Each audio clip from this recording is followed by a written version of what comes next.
ओं सर्वमंगलमंगल्ये शिवे सर्वार्थसाधिके शरण्ये त्र्यंबके गौरी नारायणी नमस्तुते। सृष्टि विनाशानं शक्तिभूते सनातनी गुणाश्रय गुणमये नारायणी नमस्तुते। जय बड़ माয়ের जय, जय মহাদেবী মহামায়ের জয়।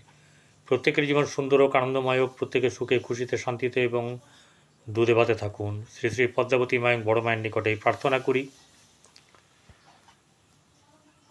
প্রধান কথা যে মানুষ কর্ম করে, কিন্তু সে কর্মের অর্থাৎ পারিশ্রমিক ঠিকভাবে পায় কিনা আর জীবন সুখের হয় কিনা। তো এই দুটি গ্রহ বৃহস্পতি এবং শুক্র, এরা দুজনেই কিন্তু শুভকারক গ্রহ। তো শুভকারক গ্রহ যদি হয়ে থাকে, তাহলে তুলা রাশির জাতক জাতিকাদের কি এই গ্রহ শুভ না অশুভ? গোচর যখন বিচার করা হয়, তখন স্থান ভেদে বা যেখানে অবস্থান করছে সেই জায়গার উপরে ভিত্তি করে ফলাফল নির্ধারিত হয়। এটা হচ্ছে একটা স্বাভাবিক ব্যাপার।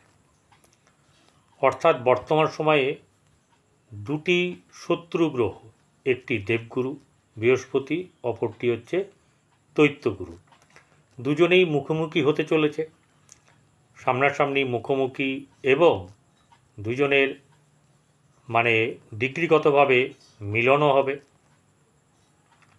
কিন্তু আদপে তুলারাশির জাতক জাতিকাদের এই শুক্র বা বৃহস্পতি কতটা শুভফলদায়ক হবে তা আমরা আগে জানব। আপনারা দেখছেন জ্যোতিষ আচার্য পরিতোষদের এই জ্যোতিষ চ্যানেল, যেখানে শুধুমাত্র গোচর সম্পর্কে অবহিত করা হয়, কোনো পার্সোনাল ছক নিয়ে আলোচনা হয় না। আমি শুধু রাশি অর্থাৎ তুলা রাশির ক্ষেত্রে এই দুটি শুভকারক গ্রহ এবং কীরকম ধরনের কারক গ্রহ, সেটা হচ্ছে একটা সুখের, আর একটা হচ্ছে জ্ঞানের, এবং অপরটি হচ্ছে পাণ্ডিত্যের। তো এই যে গ্রহগুলো জীবনে, মানুষের জীবনে কতটা প্রতিফলিত হয়, এরা থাকলে না থাকলে, অর্থাৎ শুভভাবে থাকলে অশুভভাবে থাকলে কতটা ফলদায়ক হয়, তা নিয়ে আলোচনা করব এই ভিডিওতে। আপনারা দেখছেন জ্যোতিষ আচার্য পরিতোষদের এই চ্যানেল। জ্যোতিষ সম্বন্ধে যদি জানতে ইচ্ছুক হন, আপনারা হয় এই ভিডিও দেখবেন বা আরও ভিডিও দেখতে পারেন, কিন্তু কারো না কারো কাছ থেকে শিক্ষা লাভ করুন। এটা একটা আমার বলা, তাতে করে আপনাদের কিন্তু অনেকটা সুবিধা হবে, কারণ আমরা যা কর্ম করি তা গ্রহদের মাধ্যম দিয়ে ফলাদেশ হয়ে থাকে। তাহলে এইটুকু যদি বুঝতে পারি, তার প্রিকশন যতটা নেওয়ার ততটা নেওয়া যেতে পারে। সবটা করা যাবে না। কাল কো কভি টাল নেই সকতা, যো হোনা হ্যায় ও হোনা ই চায়, ঠিক আছে? কিন্তু প্রভাব যাতে কমে, তার জন্যেই জ্যোতিষীরা বা যে কোনো কেউ এসবের কাজ করে, নিজেও কাজ করতে পারেন। তো এই তুলা রাশি জাতক জাতিকাদের প্রথমে, যেহেতু তুলা রাশি, শুক্র তাদের রাশিপতি, সে বর্তমান সময়ে বসে আছে কোথায়? বসে আছে অষ্টমভাবে, যাবে নবমে। তো এখানে ঘটনা হচ্ছে যে নবমে যাচ্ছে বুধের ঘরে। নবম হচ্ছে ভাগ্যস্থান, আর রাশি যেটা আছে, রাশি হচ্ছে কে শরীরকে দেখে, লগ্নকে দেখে। যাদের লগ্ন, যাদের রাশি, দুজনের ক্ষেত্রে, উভয়ের ক্ষেত্রে কিন্তু এই ফলাদেশ করা হচ্ছে। লগ্ন সাপেক্ষে এই শুক্র অষ্টম থেকে নবমে যাবে, অর্থাৎ ভাগ্যভাবে যাবে। ভাগ্যভাব কি তাহলে চমকাবে? ভোগবিলাসিতা কি তাহলে আমাদের জীবনে আর একটু ভালো করে পেতে পারি বা আরও ভালো পেতে পারি? ব্যাপার হচ্ছে গিয়ে, সমস্ত ধরনের যত কিছু সুখ, সম্পদ, আনন্দ, সুখানুভূতি, সব কিছুর মূলে হচ্ছে গিয়ে শুক্র।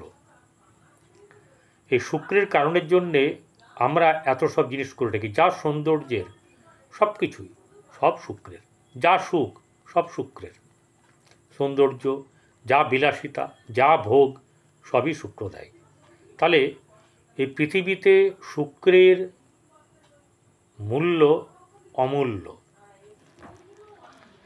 তাই এই শুক্র যদি সুন্দরভাবে জন্মকুণ্ডলিতে থাকে তাহলে সে শুক্র শুভ ভাব আপনারা পেতে পারেন। তবে এই রাশির পক্ষে না শুক্র না বৃহস্পতি কোনোটা শুভকারক গ্রহ নয় লগ্ন হিসাবে, ঠিক আছে, বা রাশি হিসাবেও সেই একই ব্যাপার আসবে। কিন্তু আমাদের এই যে গোচর বিচার, গোচরের মাহাত্ম্য হচ্ছে একটাই, গ্রহ যেখানে গিয়ে বসবে সেই গ্রহের ফল প্রদান করবে, সেটা ভালো না মন্দ সেটা আমাদেরকে দেখতে হবে। তাহলে বলছে যে শারীরিক সুখ, মানসিক সুখ, এইগুলো যে ব্যাপার আছে, ঠিক আছে, সেটা নির্ভর করছে অষ্টমে থেকে নবমে যাচ্ছে ভাগ্যস্থানে। ভাগ্যস্থানে কী দেয়? ভাগ্যকে, যদি শুভ গ্রহ হয় ভাগ্যকে বৃদ্ধি করে। জাতচক্রের মানে বা রাশিচক্রের ব্যাপার হচ্ছে গিয়ে নবম ভাব বৃহস্পতির ঘর ধনুভাব, ঠিক আছে, মেষ রাশি থেকে শুরু হয়, ধনুভাব হচ্ছে নবম ভাব, ভাগ্যভাব। সেখান থেকে ভাগ্যের যেমন বিচার করা হয় তেমনি বিচার করা হয় হচ্ছে গিয়ে আপনার ওই ধর্মভাব, আধ্যাত্মিকতা, বাইরে ঘুরতে যাওয়া, রাষ্ট্রের মধ্যে, ঘর থেকে বাইরে, অথবা দ্বাদশের সঙ্গে যদি যোগ থাকে তাহলে আপনার বিদেশ ভ্রমণ, বিদেশে কাজ, বিদেশে যাওয়া আসা ইত্যাদি নানা রকম হতে পারে। তা শুক্র এই জায়গায় কিন্তু ভোগবিলাস অর্থাৎ ল্যাভিশলি যাতায়াত করা, ভ্রমণ করা, থাকা, ভাগ্যকে আরও একটু বৃদ্ধি করা, এইসব ব্যাপারগুলো থাকবে। বৃহস্পতি যে তৃতীয়পতি এবং ষষ্ঠপতি, কোনো ব্যাপার না এখানে, তৃতীয় ষষ্ঠের ফল বৃহস্পতি শুভ দেয় না। এবং এই যে গ্রহ, সেই গ্রহ কি হয়, আপনার বৃহস্পতি বসে আছে কোথায়? ভাগ্যভাবে। ভাগ্যভাবে বৃহস্পতি বসে থাকলে শুভ ফল প্রদান করবে, এটা কনফার্ম। কিন্তু যেসব বিষয়ে জাতক জাতিকাকে উদ্ভাবিত করবে বা এগিয়ে নিয়ে যেতে পারবে, দ্যাট ইজ হচ্ছে জ্ঞান, আধ্যাত্মিকতা, পিতার সঙ্গে শুভ সম্পর্ক, ধর্মভাবে জাগ্রত হওয়া, এবং যারা ধর্ম নিয়ে কাজ করে, ধর্মের সম্বন্ধে বক্তব্য রাখে, লেখালেখি করে, তাদের কিন্তু খুব ভালো সময় যাবে। তাদের নাম, যশ, খ্যাতি ইত্যাদি বেশ ভালো হবে। এছাড়া এই বৃহস্পতি এই শুক্রকে অর্থাৎ শুক্রের ঘরে তুলাতে দৃষ্টি দিয়ে আছে, তাহলে এই দৃষ্টি হেতুও কিন্তু শুভ ফল আপনি পাবেন।